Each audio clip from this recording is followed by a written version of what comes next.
Welcome back, everyone. Hope you've enjoyed your short morning tea break and you're ready to join our first plenary session, centering community organizing and grassroots work in the refugee sector.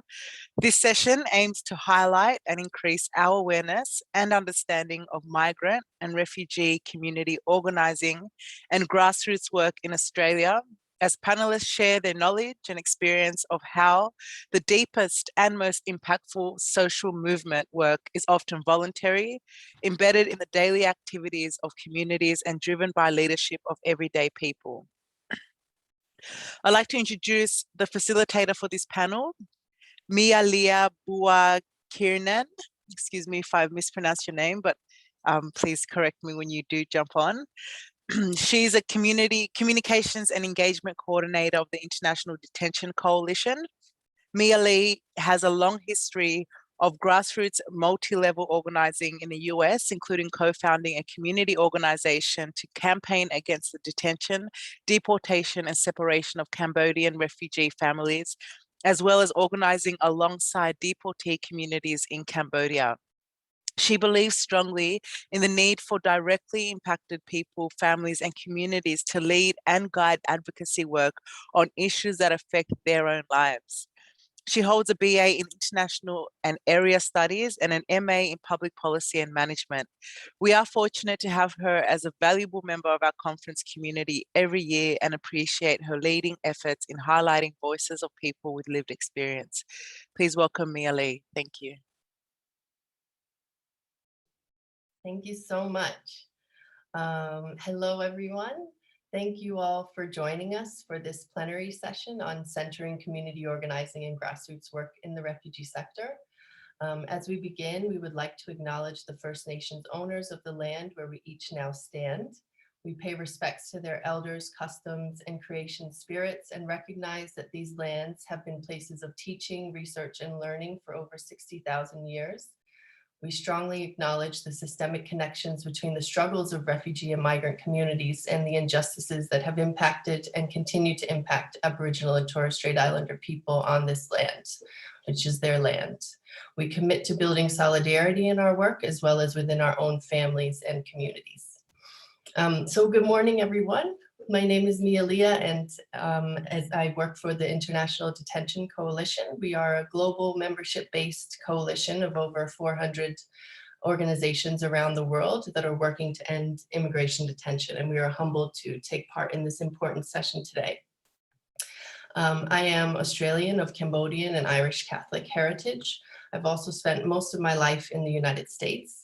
I am part of Cambodia's post-genocide generation and was raised by a refugee community leader, my mother, so I know what intergenerational refugee community movements look like, and my community helped me grow my own political leadership through community organizing on issues impacting my generation, such as hyper-policing, criminalization, incarceration, detention, and deportation. For me and others working alongside their communities in the pursuit of social change, however you choose to define community, the act of centering and resourcing lived experience and grassroots leadership is the absolute key to bringing about true political and cultural transformation, as well as long-term sustainability of refugee and migrant communities. This is a complex, multi-generational and community-based process that needs to be integrated into the core mission of the migration and refugee sector. So that's what we will discuss here today, as we aim to bring more visibility, recognition, and understanding of refugee and migrant community organizing and grassroots work in Australia. So some of the information we share here today may bring up emotions or reminders of past experiences for some of you. For example, if you're an organizer yourself and have been through struggles similar to what the speakers might share, we encourage everyone to take care of yourselves during this session and to always do so in general. Feel free to step away, hydrate, whatever you need, and remember that you are not alone. We see you and we recognize the weight on your shoulders, as well as your heart and your passion for justice and your community. In terms of format, my colleague and friend Dominic and I will be co-moderating this plenary session as the speakers walk you through several themes that arose during our planning discussions on this topic. Dominic will offer some opening remarks, we'll do introductions, and then we'll discuss what community organizing is and what it means and looks like to each of the speakers. Then the speakers will dive into how community organizing addresses systemic issues. And we'll close by unpacking how and why communities hold the solutions and what some of those solutions are. Because there's so much to discuss among the speakers, we won't be opening up for Q&A.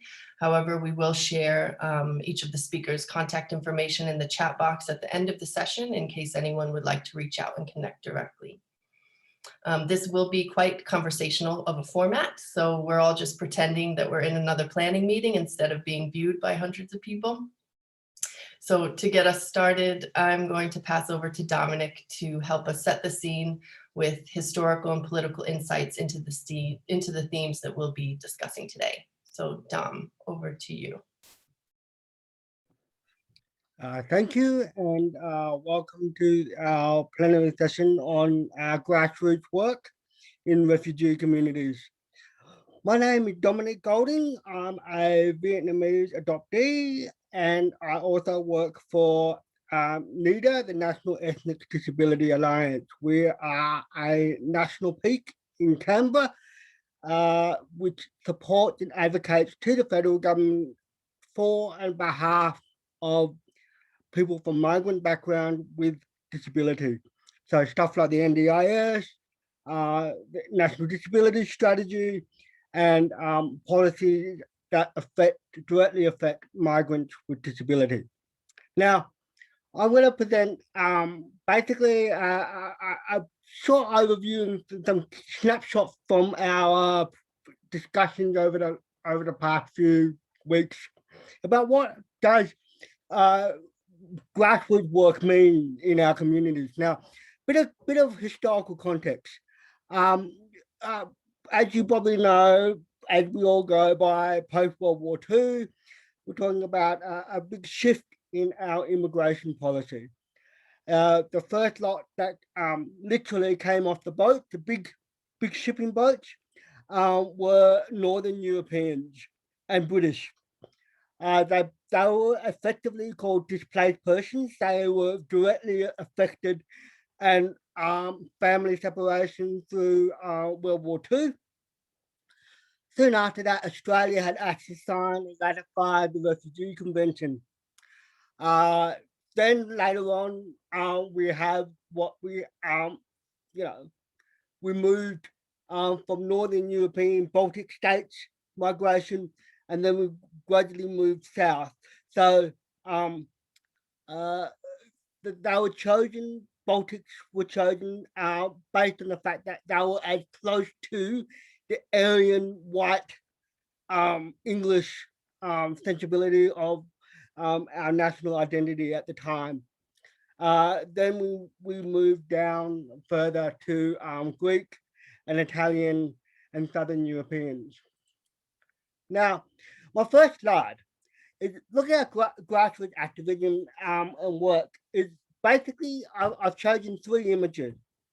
One is Bonagilla, which is a housing site for European migrants in the 50s, 60s. And this image is of a mess kitchen. Now, Bonagilla used to be a military base. So it was still run by the army and the state, the government and the state. But the Italians did not like the food that was given to the migrants because it was British World War II, pretty much stock standard billy beef and tea and that sort of thing. So the Italians particularly weren't very impressed by this. So they wanted Italian food, and they had basically a riot. And the riot, the state responded by bringing in a tank. So they had a bit of a discussion, they organized it, and they eventually, the state decided to hand over the kitchen to the Italians to cook Italian proper spaghetti. And that was called the Spaghetti Revolution. The second image is First Nations Canada, salmon. salmon is a staple diet, part of but salmon has been problematic in that settler colonialism has ensured that white commercial interest had overtaken the salmon industry. There's a big campaign at the moment for First Nation Canadians to reclaim the salmon industry as part of their own practice, and it is adhered under the treaty laws that they have signed with the Canadian government. The third image is Black Panther, Harlem, African American, and it's basically a breakfast. Children, African American children and children in the district were facing, you can imagine in the 1960s, there was a huge level about poverty, but the Black Panthers thought, well, children need a good breakfast to start the day. And we all know from the doctors and GPs and everyone saying you got to have a good breakfast to start the day. So, but of course, schools in America weren't, and families were too poor to provide that. So, again, it was a grassroots effort to thought, hey, we will provide food for children before they head off to school.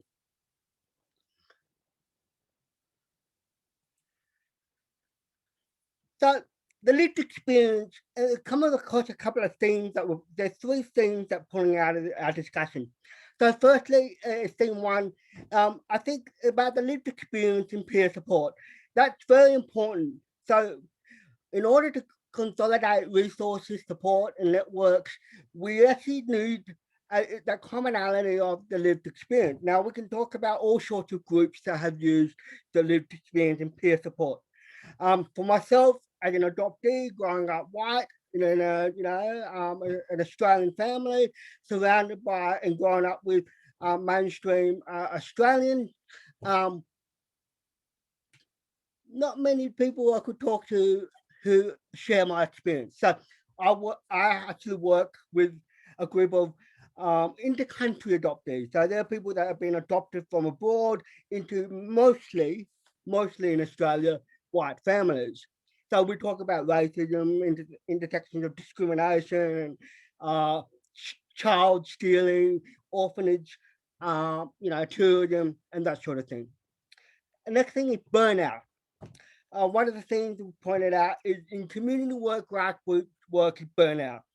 I've burnt out probably 3 times. I think it's part of the necessity of doing grassroots work. You get to a point where you think you get to a point of struggle, and that struggle is necessary for growth as a person, as yourself, and you're working with community. But we've got to remember with burnout is not your problem. It's a social problem. Whether it's the mainstream Australian problem, whether it's within the communities themselves, which is often the case when it comes to grassroots work. For me as a Vietnamese, not speaking Vietnamese, working with Vietnamese, being told to speak Vietnamese, not knowing how to speak Vietnamese, being deaf, Maria Tran knows that Vietnamese is a tonal language and all that sort of thing. It's hard to work with intergenerationally. I work on one hand for younger Vietnamese, and then it's different again for myself as an adopted person, because Australia says I'm not Australian because I look Viet. The Viets tell me I'm not Australian or Vietnamese because I'm not speak Vietnamese. And so I've had a couple of burnouts around that, but that's all good, man, because that's all about ways you can move forward and position yourself as a person within the wider sector. Theme 2, I've got a couple of images up here, mainly a Cabramatta. It's been hauled up for, gangs. We often talk about, and I need to reflect back historically. I was looking at some papers about Italian migration in the 60s. There was a big thing about the mafia. These old fears keep on popping up. So it was African gangs. A couple of years back, it was Cabramatta, Footscray. It was Vietnamese gangs and heroin. So these things are also act as catalysts for grassroots work. It's struggle, and trying to work out how you balance yourself within what the mainstream Australian is projecting on you, as opposed to what you want to project yourself. And the other image is basically peer support groups, marginalized communities, some, and also dealing with oppression is something that's inherent in our work.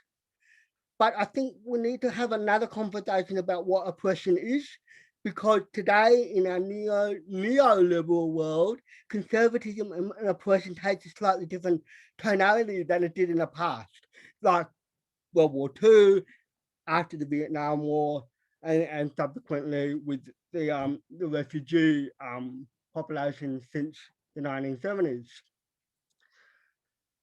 The last slide is basically I'm looking at how do we as grassroots work factor in or not factor in the fact that Australia has signed up to certain ratified conventions with the United Nations. Now, it needs to be remembered here is that just because Australia has signed up to the ratification of certain UN conventions does not mean it's adhered to by Australian domestic legislation and law. The Immigration Law Act is a perfect example of that. We signed up to the CRPD, which is the Convention on the Rights of Persons with Disability, which means we should have free movement. Anyone with disability has a right to seek an asylum. But, the Migration Act still discriminates, and the services of deliveries to access services is still within domestic law discriminative. So where do we fit with that? How do we work with that? Is it around human rights, the greater framework of human rights, not just my own personal human rights. And then the other thing that came out is structures. Because we're on settler colonial country, Australia has long devised an idea about what constitutes a good organisation. Now, I've been doing a bit of research for my PhD thing, and one of the things I'm looking at is asylums and charities and institutionalization of people with disabilities, and it all comes out of our convict status as an Australian country, and I thought, and then it moved from charities. Now the government, the government has what if you want to become an incorporated organisation, and when you read that document to sign up to become an incorporated organisation, it states clearly that you need to have several positions: treasurer, president, secretary, and at least 5 other members to create an organisation. Now, funny enough, it costs money, more money, if you want to not adhere to the idea of a president, treasury, and secretary, and other board members. So already we have a system that's structured in the idea of grassroots work and how you form an organisation based along the lines of what is taken as a white man's way of organising a social institution, or an institution, or a charity group. And a lot of migrant organisations have followed that suit. I could name quite a few, but yeah, I would rather not do so. But it's one of the things that's problematic, because having a president, secretary, and treasurer, yes, maybe from operational guidelines, but have we really thought from all of the diversity of who we are, where we come from, what organizations, countries we're from, have considered what works for us? What ways can we work that's collective, that's bringing our own sense of self and our own sense of ideas about organising and working. Of course, yes, that come with its cultural aspect of internal oppression, external oppression, and so forth. But have we ever thought what is the Congolese way of working that may be quite more effective than having this straight out normal idea of a president, secretary, and treasurer? And basically, I just like to leave it at that and open it out to the conversation. Please, I hand it over to Mia to allow the other panel members to introduce themselves. So, thank you. Thank you so much, Dominic. Yes, so we'll move into the introductions portion now. Dominic's got our minds all cemented with these big picture themes. Thank you again. If we can, just ask each of the speakers to take a couple minutes to share a bit about themselves, their communities, and the work that they do. And let's start with Oliver, if we can. Thank you. Thank you, Mia-lia and Dominic, for organizing this plenary, as well as Rico and all the other organizers this morning. Good morning to everyone who's joining us. I'd also like to extend the acknowledgement of country, and it's amazing that we're hosting this conference during the celebration of NEDA week as well. I come from a refugee background myself. I'm an Assyrian from Iraq, and my mum migrated to Australia as a refugee when I was very young. I had the opportunity of starting schooling and completing university and tertiary education in Australia. Today, I advocate for the rights of many communities, particularly minority communities, people with disability, the elderly, homelessness, and domestic and family violence, just to name a few. I've established my own organization, an NGO, and focusing on various issues in terms of access and equity. And my profession is as a lawyer. I practice a full-time lawyer in the government sector, and everything else I add to that is volunteer work, volunteer hours. So that comes from the passion and drive to give back to the community. I grew up in this beautiful country with opportunity, and I think it's best ways to give back to the community, finding issues to help communities resolve those issues and establish institutions themselves, and put pillars in place to help guide them for future prospects of access and equity themselves. Thank you. Thank you, Oliver. Tina, can we move to you? Good morning, everybody. My name is Tina Dixson. I'm the co-founder of the Forcibly Displaced People Network. We are an LGBTIQ+ refugee-led organization.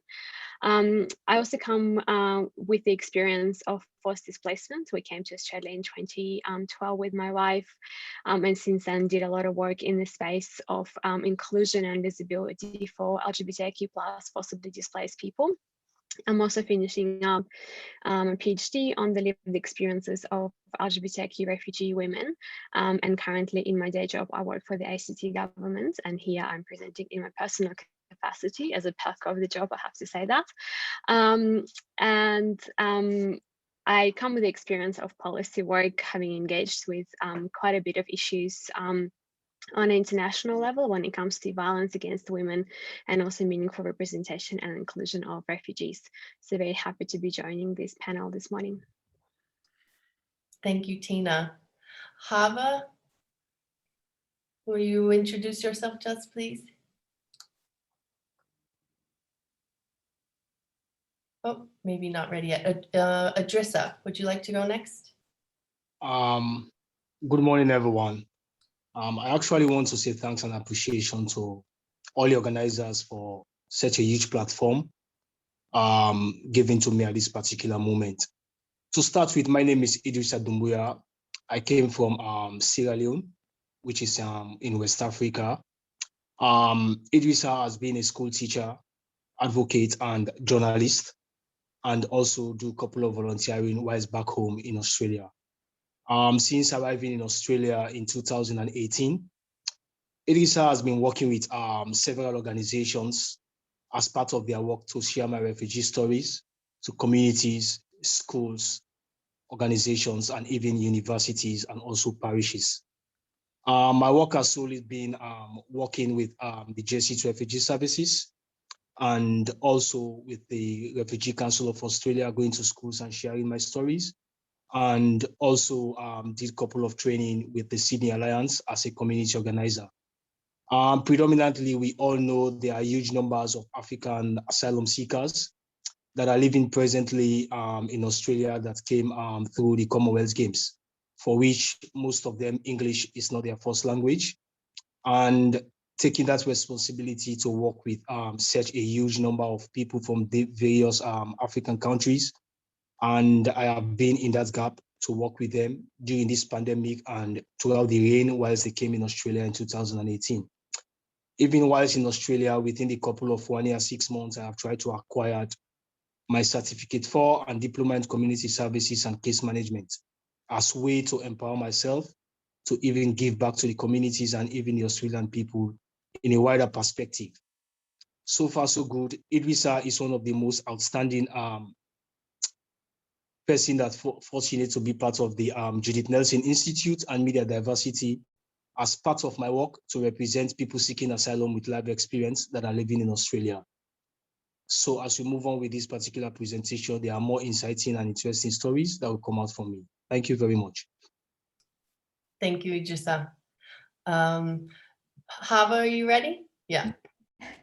Good morning, everyone. Thank you so much for everybody. I came to Australia as a refugee in 2013 and have been living here 8 years. I was born Hazara in Afghanistan. I lived and worked as a refugee in Iran. I established primary schools and high school for more than 5,000 Afghan children who were not allowed to study at the Iranian government. I completed my teaching degree and later I obtained a law degree. In 2003, I returned to Afghanistan. Despite the change in government, the Taliban still had a significant influence in many parts of country. Domestic violence was common, but if women complained about their problems, it fell on deaf ears. I worked as a director of Department of Human Affairs for 10 years in Afghanistan government.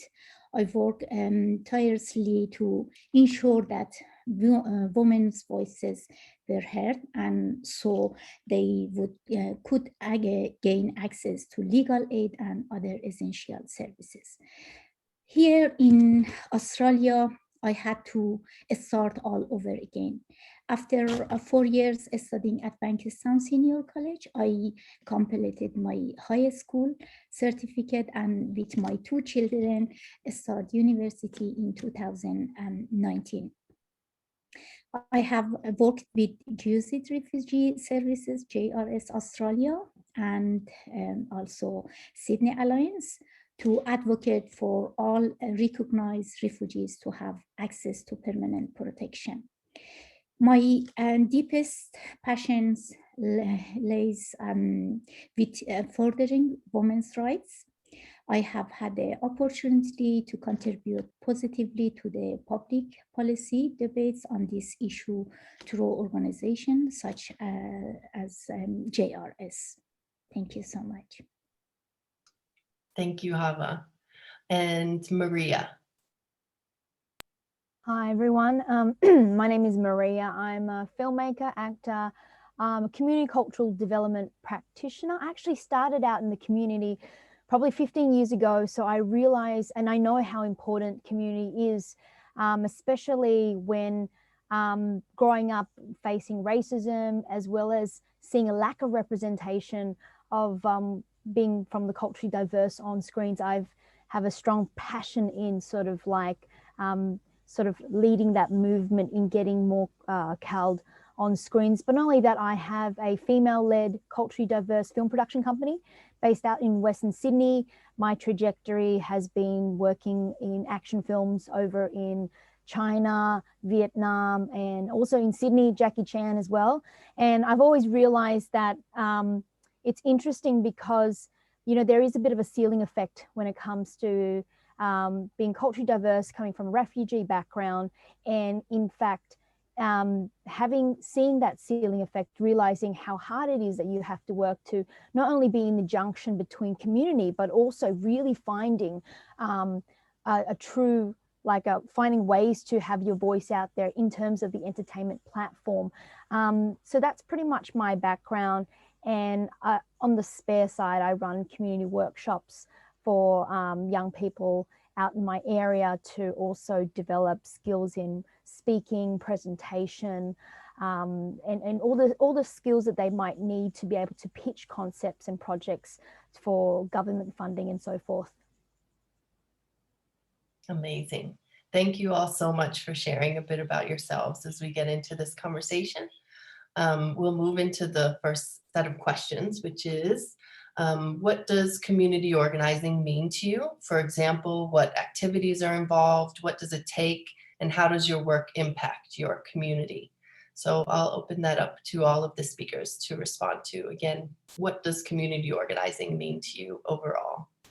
Hava, would you like to go first? Sure. Community organizing is a process where a community comes together despite their difference to fight together for the interests of the community and solve common problems.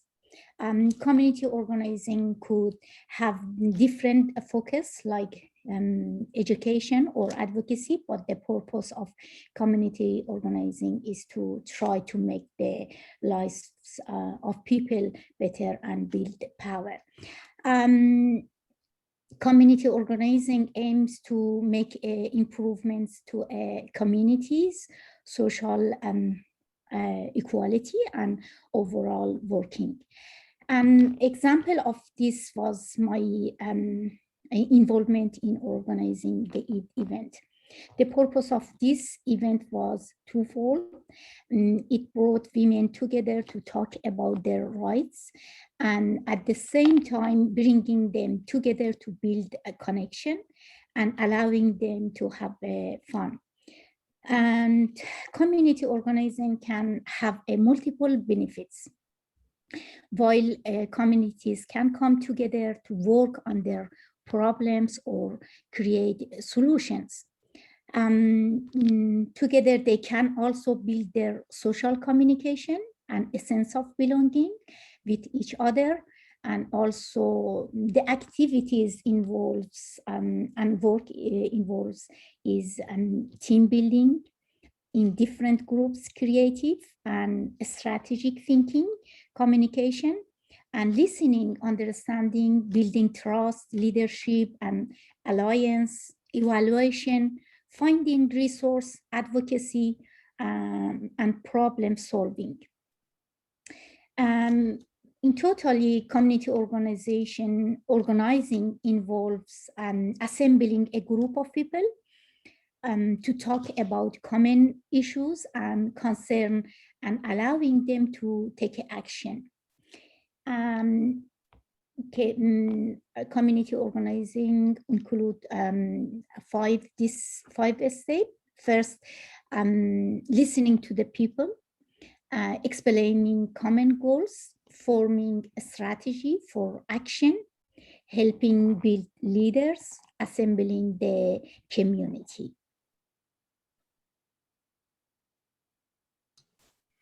Perfect, thank you, Hava. Tina, would you like to go next? Thanks so much, Mia-lia. I think for me, community organizing, and in particular in the context of LGBTIQ+ refugee-led work, is about 3 things. It's about the necessity, the change, and the sacrifices.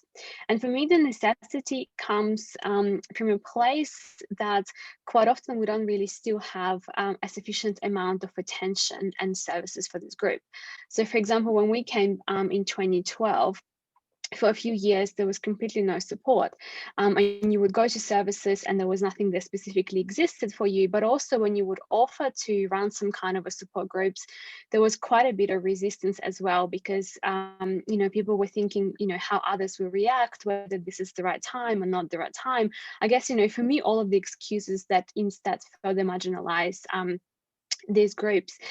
And so, you know, because of that, there was real lack and invisibility of the group, and you knew that unless then you do something, you know, the people who come here seeking safety and wanting to, you know, finally be in those spaces when they're respected for who they are, like unless you do the work, it's not gonna happen.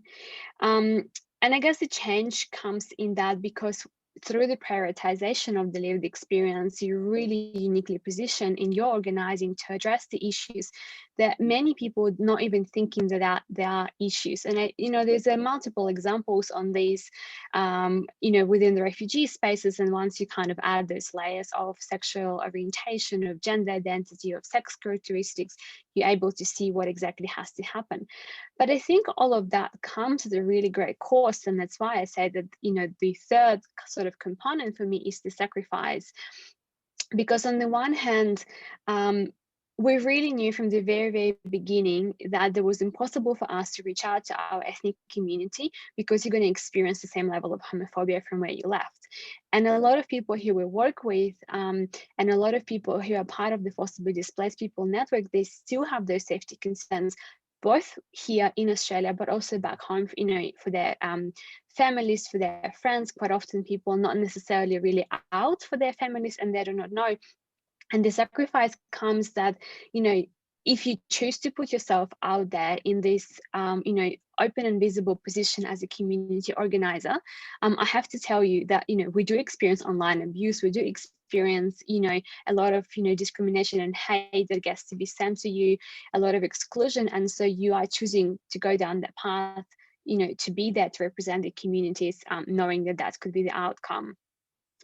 I also think that the sacrifice comes quite often, and I guess Dominic mentioned in the opening remarks as well, in terms of that, you know, we say that we are volunteering this this work, and I think on the one hand that's the correct term. On the other hand, we also have to address kind of issues that quite often, you know, community organizing is doing so much work, and yet we are all unfunded, and it's not the choice that we're volunteering; it's actual, you know, the structural and the gatekeeping and power kind of keeping quite often in these spaces. Because as a community, you know, I think the sacrifice comes, you know, in a cost of, you know, not having your weekends and not having your evenings, because quite often, even if you want to participate in any policy work or advisory groups in Australia, a lot of the work is done during work hours, because many who do them, they're employed by the big NGOs, and you have to be taking time off work, you have to be using your annual leave or not having your annual leave, your lunch breaks, you know, like today for me, for example, and so on, to be able to engage in that. So I think, you know, for me, the necessity, the change and the sacrifice are always there, kind of come hand in hand when I think about community organizing.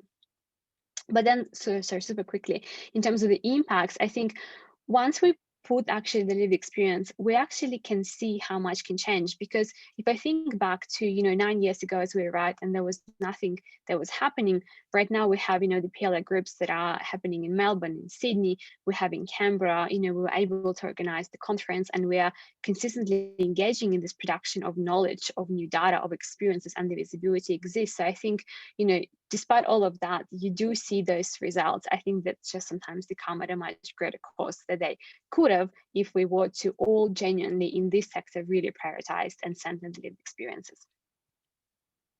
Absolutely, Tina, thank you. Idrissa, would you like to go next? Thank you very much. I always want to start like with a soundbite for every audience to be able to know. As a person seeking asylum here in Australia, one thing people need to know is that asylum seekers are human beings like any other Australians. They need to eat good food, they need to live in a better home, and they need to live a fundamental and a dignified life. During this COVID-19, as we are in this pandemic, I also want people to know that asylum seekers are facing 3 different pandemics, which is the COVID-19, housing and homelessness, hunger and starvation. Idrissa speaking to people here, organizing over 100 people from the African community seeking asylum in Australia, it simply means power to me, because there are a lot of narratives and stereotypes about asylum seekers here in Australia, refer to them as criminals, refer to them coming to Australia, especially from African background, as gaming the system. And these are people, they have their knowledge back home that have studied various professions whilst coming to Australia as asylum seekers. All their qualifications, experience, and university degrees seems to be useless. And as a result, majority of them feel left out. And it gives me the power, it gives me the zeal and the energy to stood up, sharing my stories to the wider communities, for them to know that using me as a case study with all the work that I am doing in a situations that it will come, we are in. I want to stand in a situation we are in, and any other asylum seekers, wherein they ask the questions, what have you done for Australia?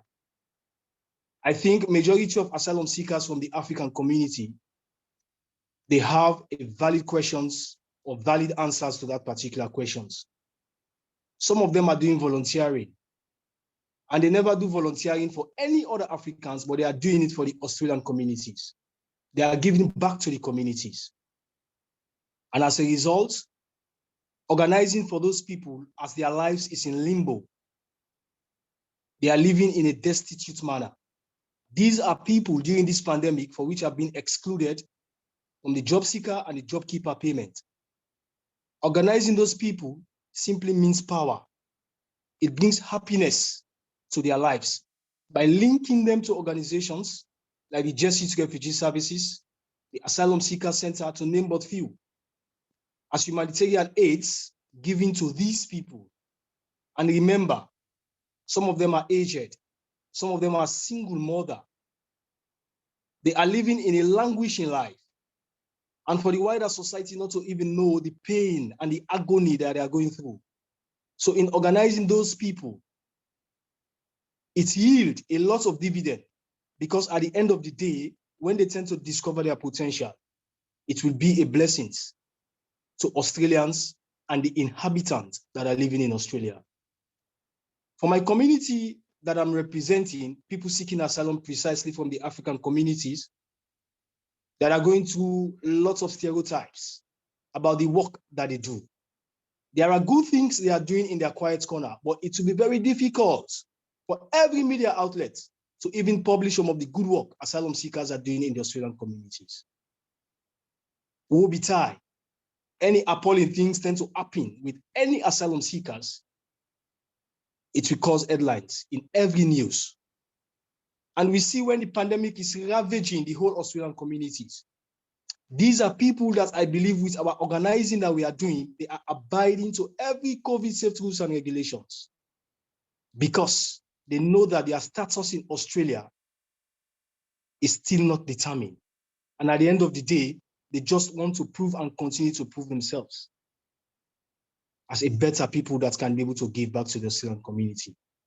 For far too long, organizing these people to me is like a hope, because like there are certain people having fulfilled some of their networking like they ask for, it is very hard. Some of them can even give you title by calling you sir. And in our local dialect, like when someone refers to you sir, it's a title. Referring like a knight, in other words, because they know that you have bring like joy, happiness in their life.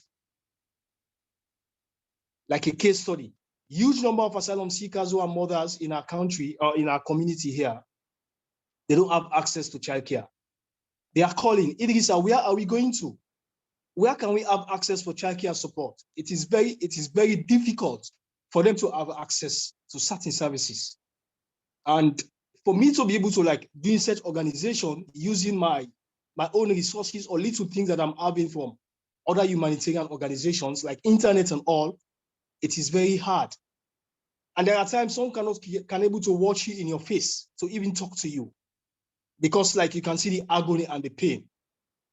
So if I continue to talk like some of the things like community organizing mean to me, it means a lot. But in short, I think it brings hope, it brings courage, and it brings resilience, because I believe if you save the life of a one woman, you save the life of the entire generations, because they are caregiver, they are caregiver. And these are some of the work that we are doing. And I believe with the organizing, especially that has to do with asylum seeker, some of them are so scared to even share their story because they just feel like this will militate against their processing. And as a sacrificial lamb, I just believe like organizing the activities of the asylum seekers here in the African community helps to reduce the burden on government authorities, on the communities or the councils that they are living in. So it means a lot to me. It means like a life-giving or a sustenance, like organizing people seeking asylum in Australia. Yeah.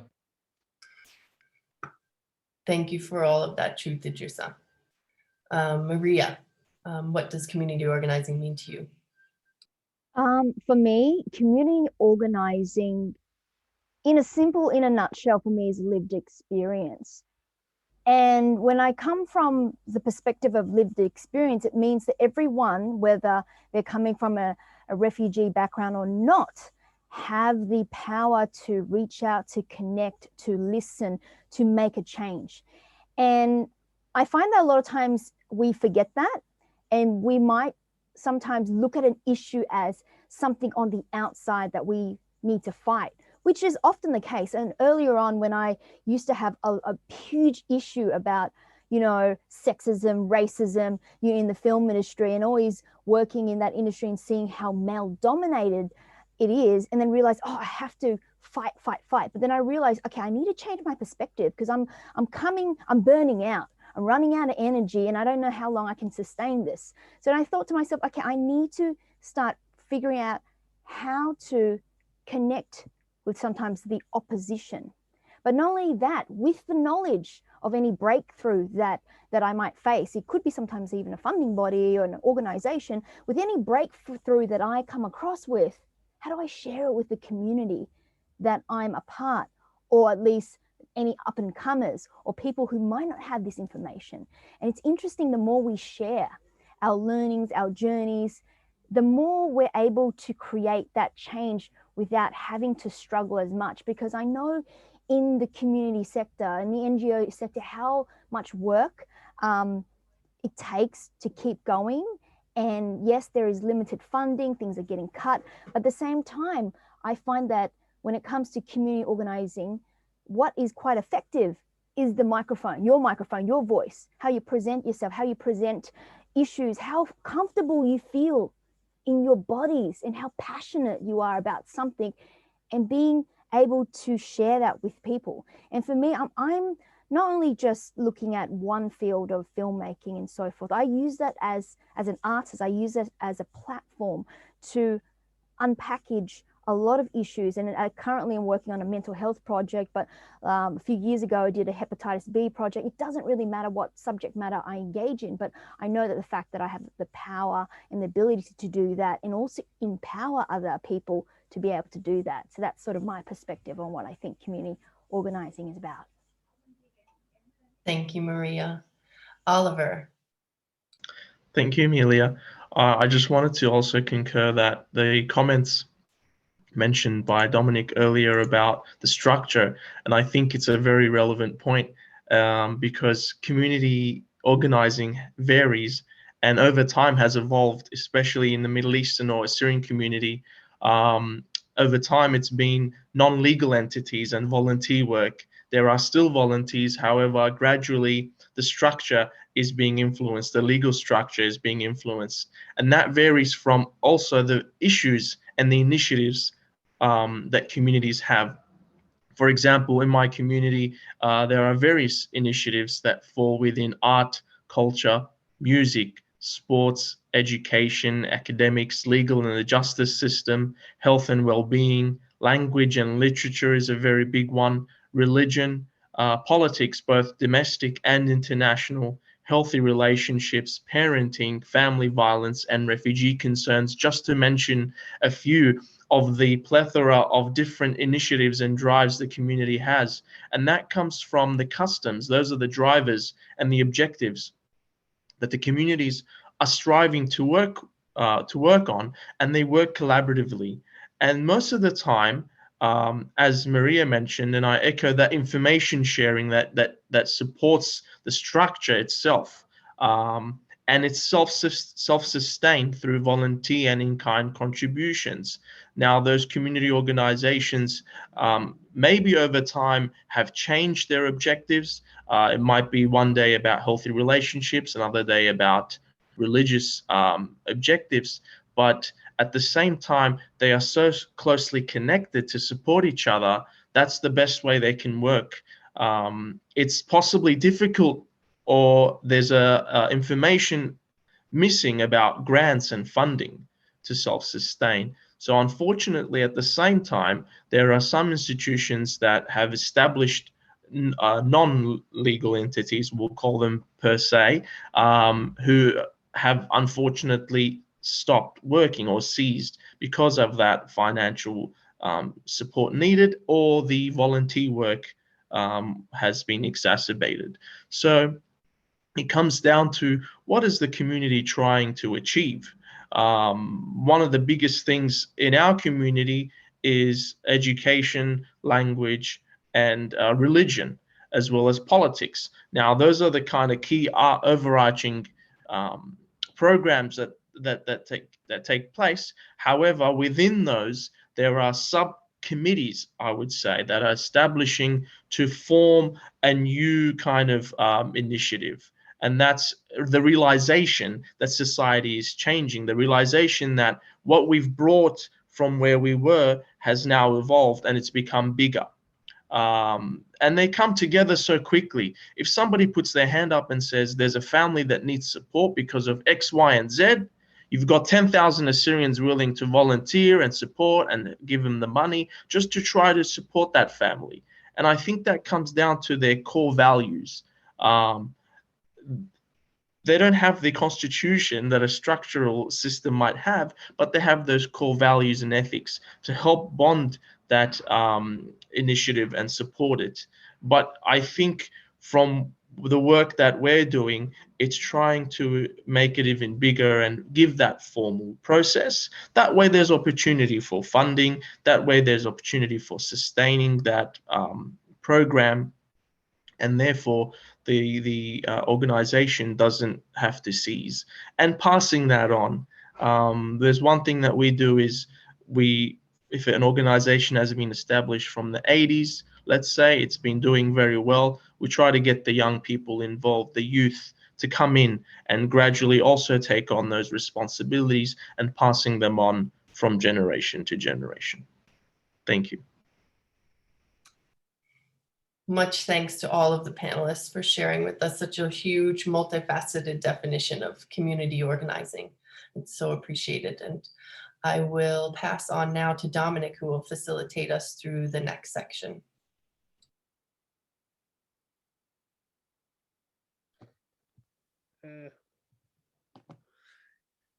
Thank you. And this section is really about dealing with the structural systemic issues, as I highlighted before, and Oliver pointed out, and Tina. Now, one of the things that comes with systemic problems within this white man's way of doing things is that philanthropists, charities, and government all collude with each other in order to set up an agenda. They have an agenda that's followed and determined. So they would like, for example, if you put in an application to a philanthropic, this is my experience, they said, well, the organization you work with is too small and you need to work with a big not-for-profit organization to prove your worth. Or you need to provide 4 lots of annual general reports. Now, this is where funding and structural supply of funding through the mainstream channel versus grassroots work, as Oliver stated, and some of this really grey area of community initiatives, like money pooling and that sort of thing, and family care setups, which is half legitimate and half not legitimate. So there's some of the questions that I want to some of the things that I want to ask. So community organising has been the power to address systemic issues. My question is to Tina. Would you like to start off by sharing more about the systemic issues your communities face? And then we'll open up to others. Thank you. Thanks, Dominic. I guess for LGBTIQ plus people, those issues exist on sort of multiple levels, right? On a very, I guess, high level, and that is so true for a lot of spaces, is that very prevalent heteronormativity, right? The assumption that every single refugee is definitely heterosexual, that, you know, a woman has a husband and a man has a wife and they have kids. And what it does, it really delegitimizes people's lives, because unless you are part of that, then you don't exist. And then, you know, that kind of then further flows on in terms of how we even talk about refugees, because, you know, the Refugee Week was a few weeks ago. Can you recall seeing from refugee organizations posts that acknowledge that people can seek safety and be displaced and be persecuted simply for who they are and who they love, right? I can count like on one hand who did that, because we are looking who is doing that, because, you know, we are not seeing a sort of a mainstreaming of this diversity, that we cannot be talking about refugee communities as, you know, the only one. But that invisibility really leads to, I guess, to much more negative systemic impacts that are happening within Australia. So, you know, people come here fleeing, you know, persecution in their home countries. So they're fleeing, even if there's no legislation in their home countries, they're quite often fleeing the violence that is inflicted by societies and families, you know, sort of in the name of patriarchy, and so on. And yet then coming to Australia, wanting to find that safety, wanting to find that belonging in community, that violence continues here in different ways. And sometimes it is also about actually not even being supported. We still really, I guess, not consistent with what kind of levels of support exist for communities. And it really depends where you live. You know, maybe if you live in Sydney and Melbourne, you would have a little bit of more support.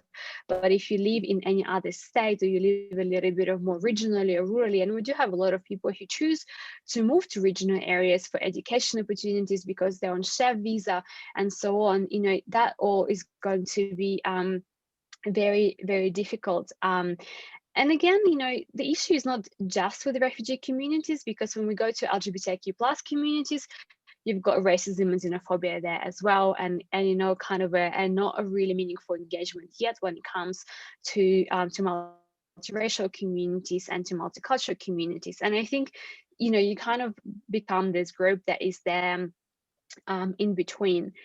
But then I guess when it comes to the community organizing, there's a few other issues that really have to be addressed that, you know, for me really are that huge systemic issue that quite often hinders the very meaningful and consistent work.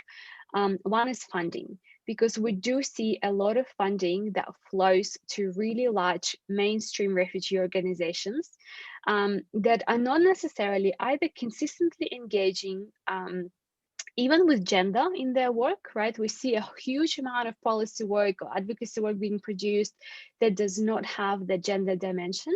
And we cannot say like every single policy affects the lives of people, of men, women, non-binary people in different ways. And in 2021, not to be engaging with that, you know, I don't think we're doing that a great job. And then of course, they're not necessarily meaningfully engaging with LGBTIQ plus refugees, LGBTIQ plus displacement as well. And then, you know, as a grassroots organization, you either don't have the capacity to apply for those big grants because quite often you are either not registered at all. We got registered, but we're not able to get a charity status, for example, because Charity Commission thought that our work on training, you know, is not a public benevolence. And so then also limits you, you know, where you can go for funding and how much money you can get. And you have to survive on those constant, you know, 1,000, 5,000 grants that quite often also do not let you actually pay staff costs. I've just seen, and I'm sorry to naming the names, but sometimes you have to do that. I think FECA advertised for small grants, and one of the conditions, you cannot pay staff to do that information on COVID sessions. And it's like, well, but if you're already unpaid, how can you take up more and more of that kind of work? And I think this is something that has to be changing, both on the funders' perspectives in terms of, what are the eligibility criteria for grants, how we're administering them, what are the reporting requirements, what are the eligibility, and all of that. But also from a large NGOs, because sometimes I see, and I sat on a few of the grants panels as an assessor myself, where large NGOs going to these spaces just for the sake of getting the money, and they're not necessarily even have the community connection, the community trust to be able to deliver that project. So why not a large NGO comes to somebody and says, hey guys, you do really excellent work in the space of disability. Let us, help you manage the grant because we have the expertise, but you lead the work. And I think that change has to occur. The second and large systemic issue that I also want to highlight is the gatekeeping. And the gatekeeping is also really prominent on multiple levels. On one, especially for LGBTQ refugees, we see a lot of organizations talking about LGBTQ refugees in kind of these two extremes. One is either they're too vulnerable, we must protect them, they have no agency, we have to keep them here in these closets, and I'm kind of using this phrase like on purpose here, in the closets, because they're so vulnerable, they can't even handle dealing with you, without actually going to the group and asking them. Because of course safety concerns are so real, but also there are so many ways to mitigate them and to work with the community instead of actually saying they have no agency. Or they're keeping work to kind of the other extreme end, where we talk about LGBTQ refugees as really exotic. It's like, oh my God, can you imagine, countries are still so backwards and Australia is still so fantastic, and gay people actually exist in other parts of the world. And there's kind of know that balance. But coupled with finding that gatekeeping really prevents you from doing the good work, because quite often we find ourselves, instead of actually just doing the work with communities, you see some really bad examples happening, and you have to go and you have to engage with them, and then you put into this position that you have to constantly educate others. You have to constantly say, hey, you've got a refugee week panel, why don't have any LGBTQ plus people on a panel? And they come back to you and say, well, as an afterthought, do you want to be on a panel? No, I don't want to be on a panel as an afterthought. I want you to actually think about this from the very, very beginning. And I think, all of those issues, some of them are so easy to mitigate and they just should not be happening, but all of them are really draining so much attention from actually engaging in the work and making, that change that needs to happen right now, not tomorrow, not yesterday, but right now. Thank you. I'd like to pass on to maybe Maria. Do you have what are some of the systemic issues that are facing in your community? I'll be honest with you, like for me, because I'm not only a filmmaker and an actor, I don't know how many accented roles that I've been getting, and I can probably put it together as a show reel. And it's an interesting thing because the issue is that sometimes on the outside, the majority, they see a community or ethnicity in a certain way, and if you don't fit that box, people kind of don't understand how it could happen.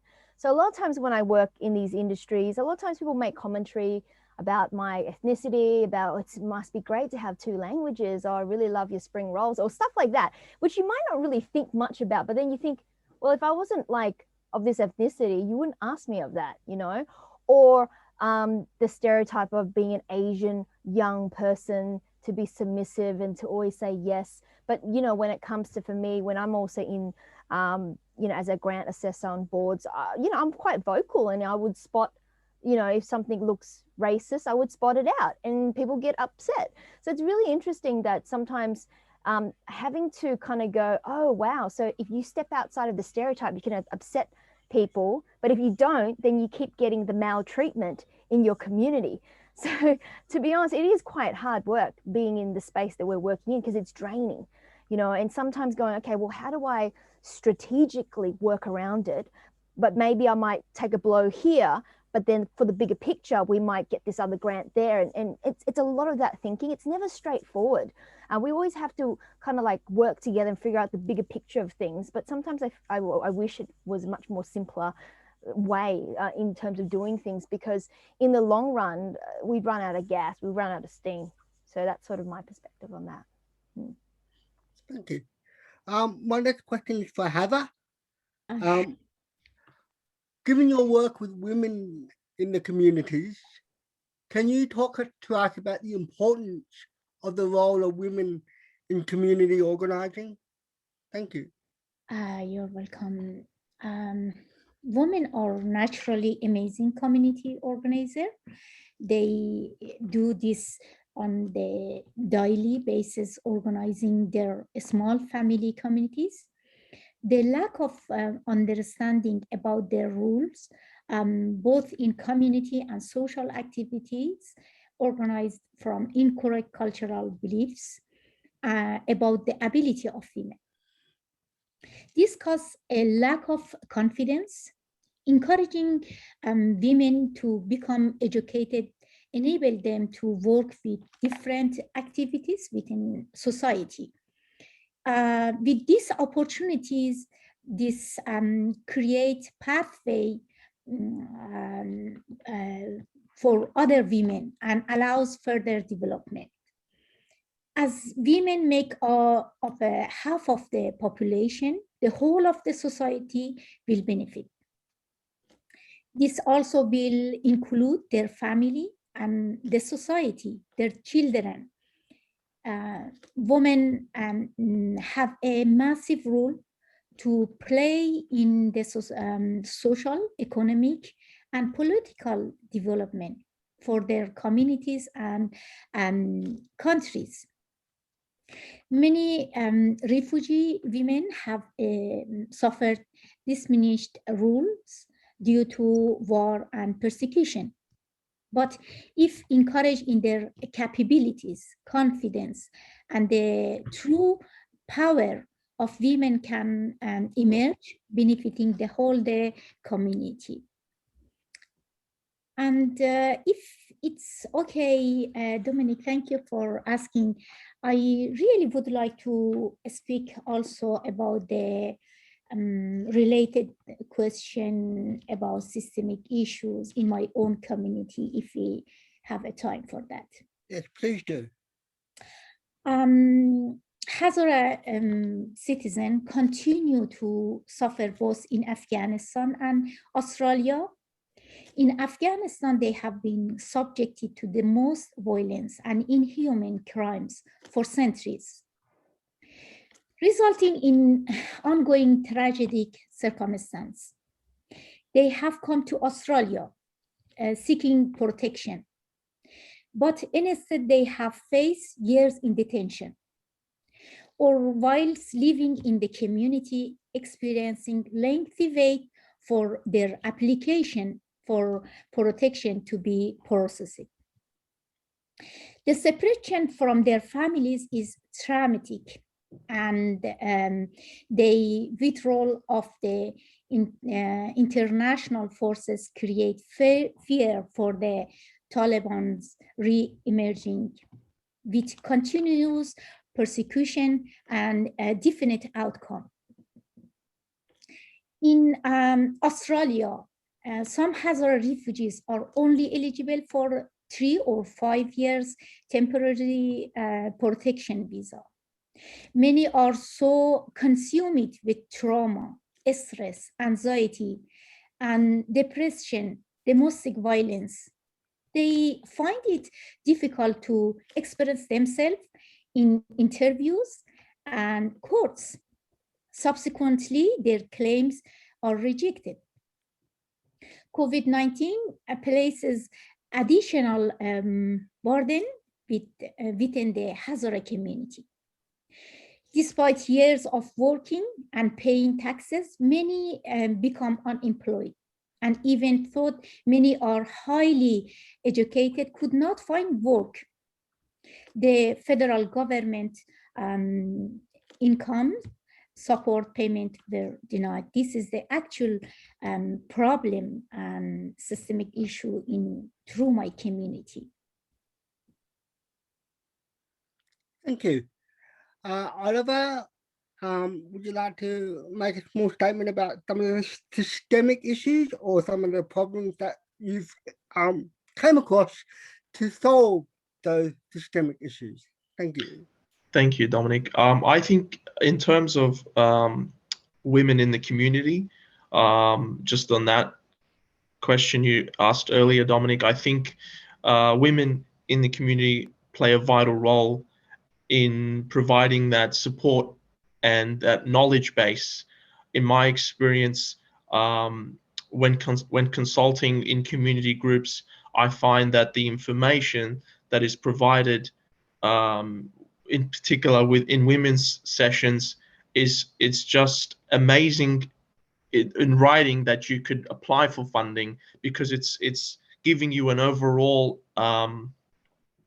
view of what the issues are, and some of the challenges, as Hava mentioned, is the encouragement and the empowerment, working with women to support that coming together and having that trust. You need to be able to know with which community groups you can contact and establishing that trust. Recently, we've seen in the last 3 to 5 years, it's great that women are establishing their own organizations and having women's organizations, auxiliary committees with particular objectives. That's showing that there is small groups or pockets out there that are willing to come out and speak out.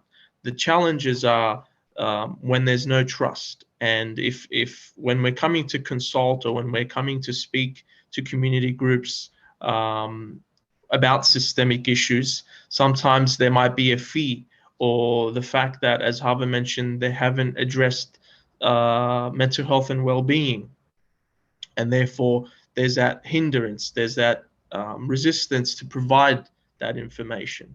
So when working in communities, it's important to first establish that trust. And now that we see in minority groups and small community groups, there are women's groups being established, I think it's important to start building a bridge with those community groups, with those community organizations, and seeing what support they need so that that trust can be established. And then in future, there are prospects of potential collaboration with those groups. And women have that information. Women are resourceful. They are capable of taking something and making it look amazing because they've got the skills. And as Hava mentioned, some of them are doing they're working, they're raising a family, they're studying, so they've got the capabilities to support an organization.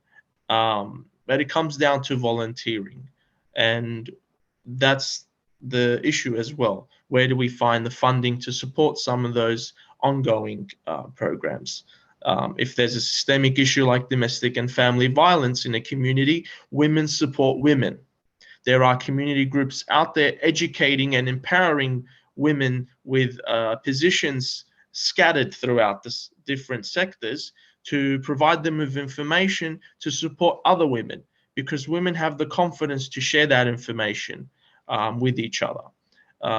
When it comes to community leaders, when it comes to religious leaders, placing someone in a position that gives them that opportunity to become a liaison officer, for example, from that organization to that institution, they can share that information. And it plays I think, a very vital role when an organization is being structured and when there's plans or projects specifically delivered to women or for women or about women. Thank you for that. Idrissa, do you have any short comments and then around some of the systemic or problem-solving ideas that come across your table? Thanks. Yeah, thanks a lot, Dominic.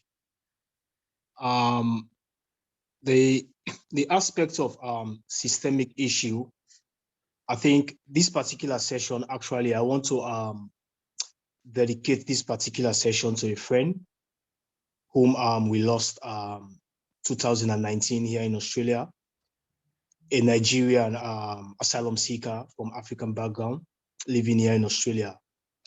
I will quote from his last word. He said to me, he said, "Idrissa, I can't make it." I said, "Why?" He said, "I thought when I first arrived in Australia, having gone through persecution in my homeland, this place is my home. But when I came, what I'm going through is difficult. I can't make it." And he said to me 3 times, "My Medicare, my Medicare, my Medicare." It was after his demise that some of us realize some of the narratives that have been centered around people seeking asylum, Medicare. First thing people to know is that people seeking asylum, their Medicare is blue, which is different from any other average Australian's Medicare.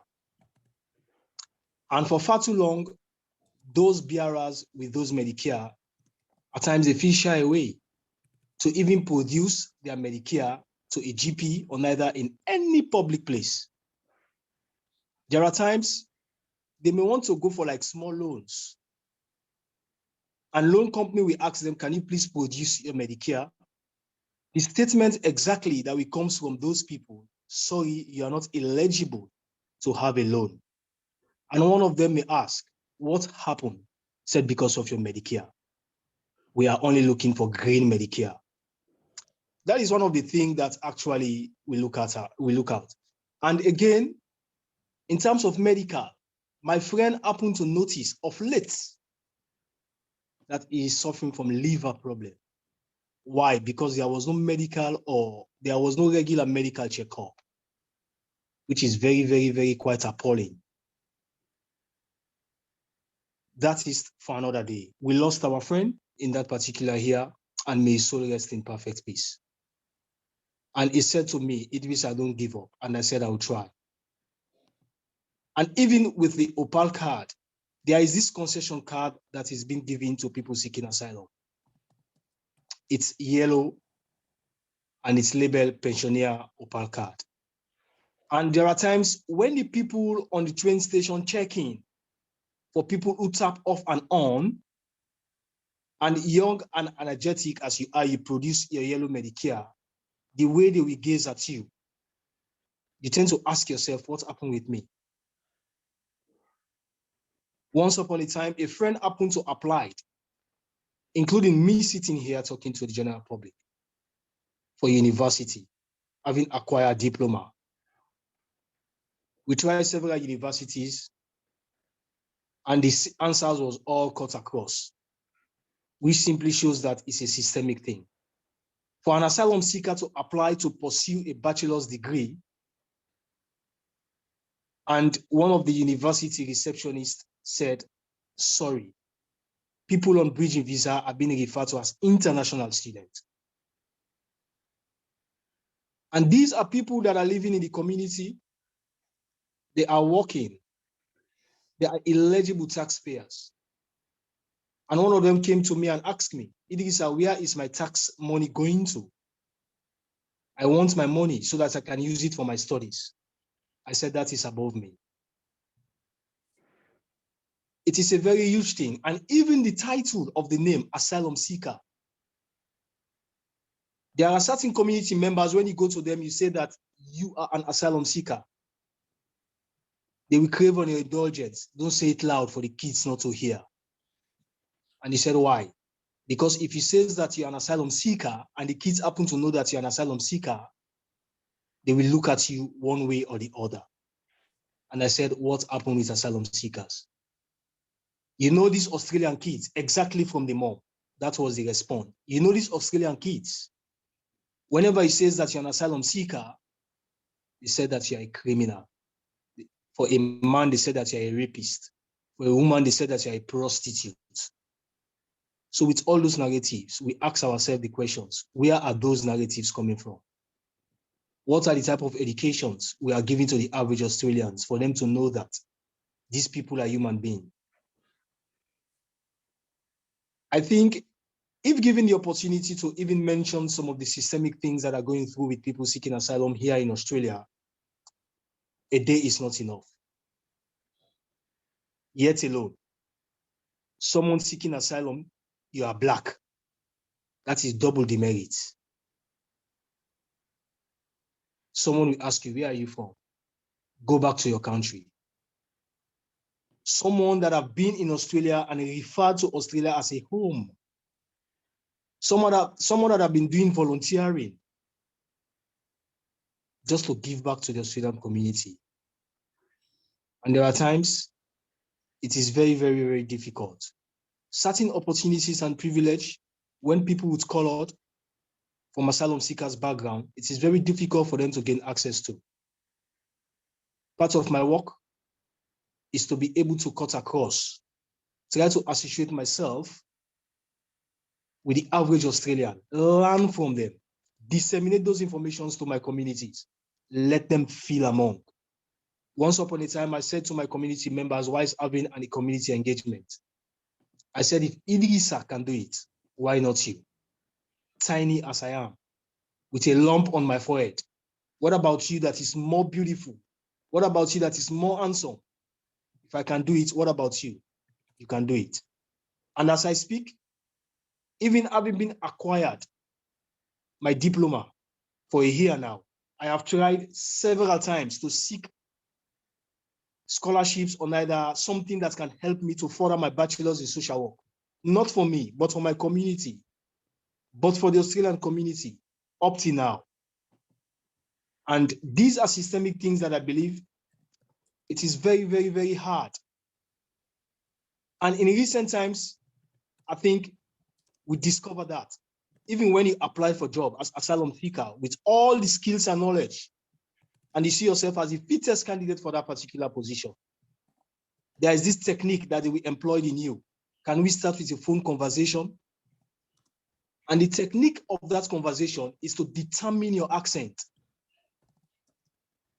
And at the end of the day, you will receive a text message or an email. Sorry, you are not the right candidate we are looking for. Having gone through the specifics of the job. And there are times, even when you apply, they will ask you, can you please identify your visa? You said, I'm on a bridging visa. You said, sorry, we don't need people with bridging visa. With how much I do, there are lots of people seeking asylum. They are scared to even talk to a counselor because it is very difficult for them to able to see a counselor who can able to address or either understand the difficulties they are going through. Some are languishing in our community with mental health. And in recent time, one of them came to me. He said, Idrissa, do you saw the advert on 9 News or 10 News about the COVID vaccine? About this one shot, take your jabs or something like that? I said, no. And they said to me, we want you to go and look for that advert because you are asking us to go and take our COVID vaccine. I said, you need to take the COVID vaccine. And they said to me, look at the advert. Do you see any person with colored in that advert? Let it be an assignment. Check for the COVID advert that they did in one of these Australian television. And the person said to me, there is nothing like person with color, yet alone talk about refugees or people seeking asylum in that advert. That simply means the vaccine is not for us. And I have already booked in for my vaccine on the 9th. And I said, I want a video of me taking my vaccine. Why? As part of my own work as a community organizer, to show to my community that I have went through it, I've taken the vaccine, watch and see if anything will happen to me. Why people seeking asylum are so scared. These are all systemic things that they are facing. And now it has become imperative that if you are part of the contact tracing, having wanting of COVID vaccine or COVID virus, and you are eligible to take the vaccine and you fail to do it, it's a criminal offense and they will charge you for that.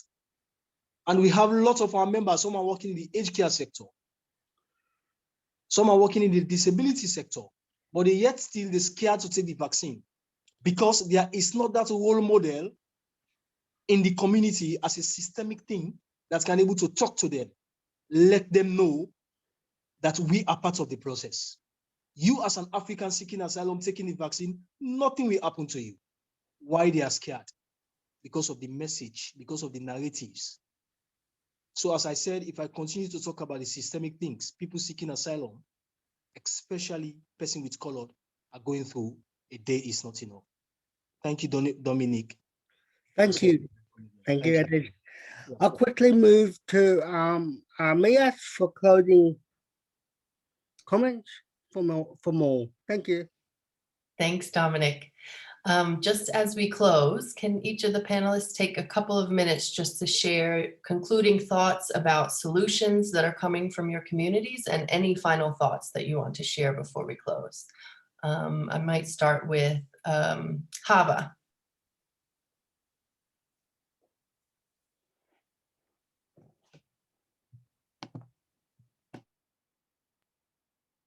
I would like to share some through my solution through my working. When I was working as a director of women affairs in Afghanistan, working on the extremely complex and difficult circumstance. The main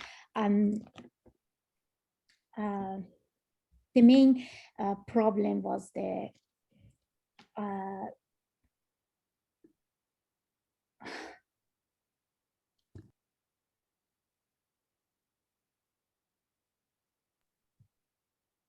think we've lost Hava. Sorry. Yeah, sorry. The main thing I learned were how to deal with the problems within the community and how I could help people find their own solution. By coming together, people can be more empowered to make a significant change in both society and in their own communities. They are able to work together to overcome all problems, becoming advocate for the common good and justice for all. I strongly believe in women's ability to organize their communities, but this takes hard work. This would involve alliance with other organizations, NGOs. Those women with past refugee lived experience will be able to start again, to rebuild organization. This is where organization can provide support and collaborate with communities to work together on solution. Be more confident to fight for justice and equality and become proud and active members of their communities, making both political and social impact. And my current goal is to build resource and capacity to properly support Hazara women and women from other emerging diaspora to feel safe and thrive in Australia. Thank you, Hava. Maria, would you like to share concluding thoughts about solutions? Sure. So my concluding thought to everyone is, regardless of how big or small or how far you feel the issue is to you, I always think self-care is the starting point, because things can seem quite overwhelming. You don't want to carry the burden of having to, address all these issues by yourself, because in the long run you're going to burn out. So really take the time to look after yourself, and then be in a space so that you're not stressed to innovate, to look at synergies, to look at partnerships, to look at way of presenting issues and works with each other. That's as simple as that from me. Thank you, Maria. Tina, if you wouldn't mind. Thanks, Mia-lia. I think I have two things. One is that we cannot be talking about justice and safety and inclusion for refugees until we are segregating ourselves, until we're not acknowledging the great diversity and we're not putting words to this. Sometimes it is very damaging and hurting to once and once again listen very binary language that excludes people who don't necessarily identify, not knowing that, you know, not hearing the inclusion. You know, we've got members who are Rohingya and lesbian, and like, where can they ever disclose that? No. People who are Muslim and queer, the same. And I think it is so time, and there was a question put into the chat by our acting chair, that there's a challenge, and we do want to set a challenge for every community leader to actually learn to meaningfully engage with the diversity, and we have to be using the language of LGBTQ+ on this. I'm going to send in a chat the link to the Canberra statement, which is the policy document that is designed by LGBTQ+ refugees that calls on the global solidarity and puts some things, some recommendations for actions, and we really encourage people to sign on to this. Thank you. Thanks so much, Tina. Idrissa, your final thoughts? Yeah, precisely. I will conclude from where I started, for at least people to have this as a take home. Refugees are human beings like any other Australians. Asylum seekers are human beings like any other Australians. They need to eat good food. They need to have good place to sleep. And they are going 3 different pandemics, which is COVID-19, hunger and starvation, homelessness, and housing problem. So my work predominantly is like working remotely. Normally, they will give me phone call, text messages, or email based on their needs. And when those needs arise, I will go to GRS or Asylum Seeker Center at Newtown or House of Welcome. But predominantly, most of my engagement, like whenever my community asks me for help or referrals, what to do, I always go to the Jesuit Refugee Services and see how best they can able to help.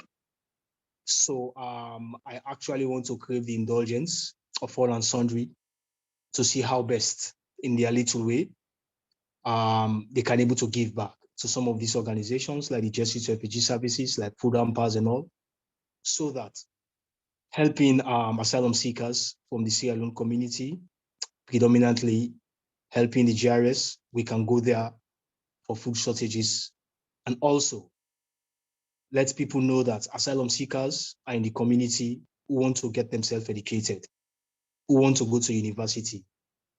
They don't know the channels, they don't have the money. They are being referred to as international students. They are open forward for opportunities as best as they can so that they can able to acquire higher education. And at the end of the day, they cannot take it back where they came from. They can give it back to the Australian community.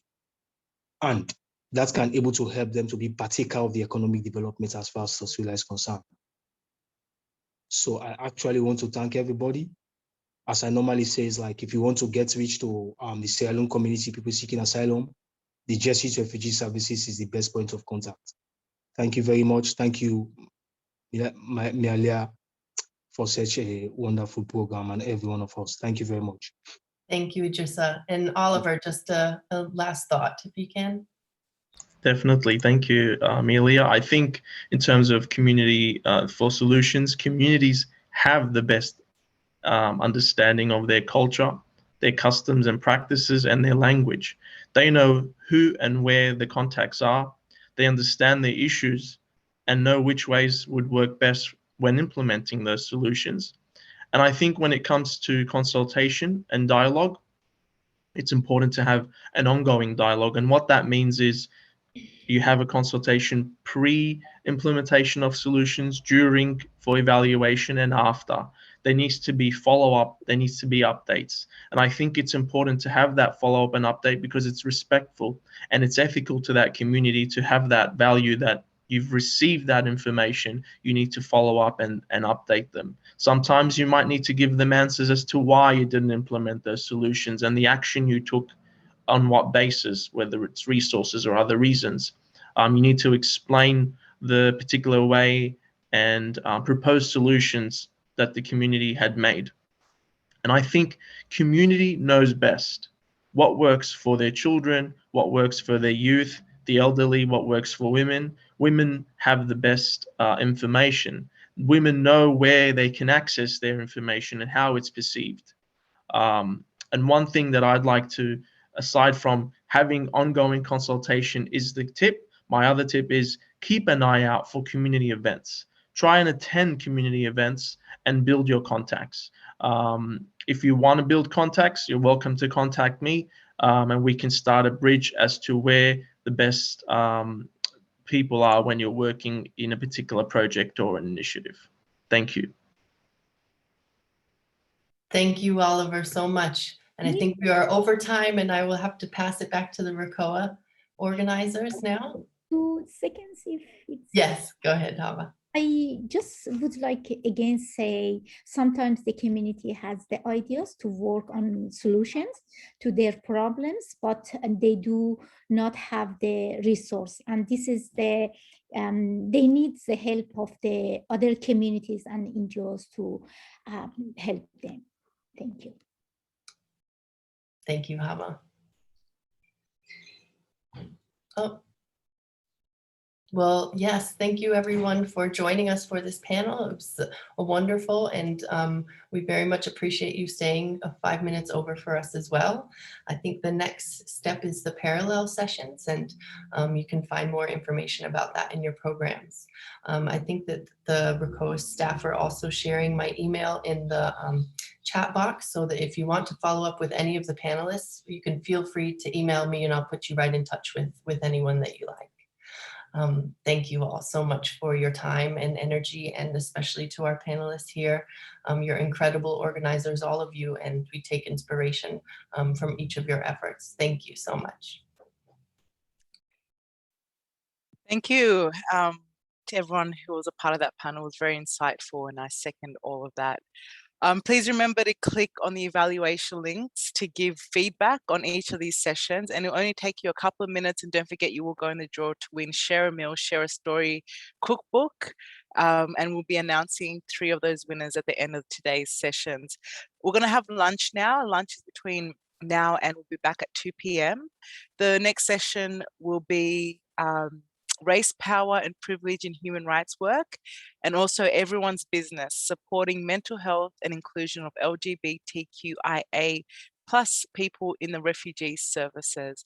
So enjoy your lunch, and we'll meet you back here at 2 p.m. and I'll give you some more information on the next panel. Yeah, it's been great to listening through that. I'm definitely taking a lot of insight today, so I look forward to the rest of the program. Thank you.